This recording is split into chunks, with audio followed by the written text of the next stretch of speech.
మహా న్యూస్ ఒక TV channel office పైన బీఆర్ఎస్ కార్యకర్తలు దాడి చేసినారు.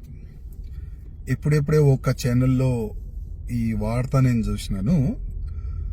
అంటే ఎప్పుడు ఒక ఛానల్లో ఈ పార్టీ నాయకుల గురించి నిజం చెప్తే కూడా దాడి చేస్తారా? బీఆర్ఎస్ నాయకులు కార్యకర్తలు మర్చిపోయినారు అనుకుంటా. ఇప్పుడు వాళ్ళ గవర్నమెంట్ లేదు, గవర్నమెంట్ చేంజ్ అయింది. గవర్నమెంట్ ఎందుకు చేంజ్ అయింది దాని గురించి ఒకసారి ఆలోచన చేయాలి. ఇట్లాంటి ఫాల్తు పని చేస్తేనే గవర్నమెంట్ చేంజ్ అయిపోయింది.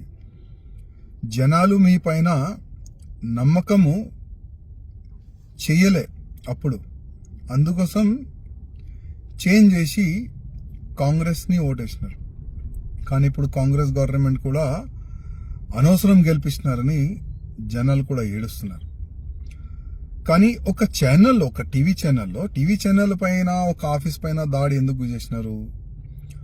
ఏదైనా మీకు అభ్యంతరం ఉంటే మీరు లీగల్గా వెళ్ళండి, పోలీస్ స్టేషన్లో కంప్లైంట్ చేయండి. మా నాయకుల గురించి తప్పుగా వార్తలు పెడుతున్నారు, తప్పుగా వార్తలు చూపెడుతున్నారు, ఆ విధంగా మీరు ఒక కంప్లైంట్ ఇవ్వచ్చు. పోలీసు వాళ్ళు ఎంక్వైరీ చేస్తారు. ఒకవేళ మీరు చెప్పిన మాటల్లో వాస్తవం ఉంటే పోలీసు వాళ్ళు యాక్షన్ తీసుకుంటారు. కానీ మీరే లా అండ్ ఆర్డర్ డిస్టర్బ్ చేయడానికి ప్రయత్నం చేస్తే మళ్ళీ మీ పైన కేసులు కాదా? నేను పోలీస్ అధికారులకి రిక్వెస్ట్ చేస్తున్నా, ఒక ఛానల్ పైన దాడి చాలా దురదృష్టం. ఎవరెవరు దాడి చేసినారు, ఏ పార్టీకి చెందిన ప్రతి ఒక్క వ్యక్తికి CCTVలో ఆల్రెడీ వీడియో వచ్చింది.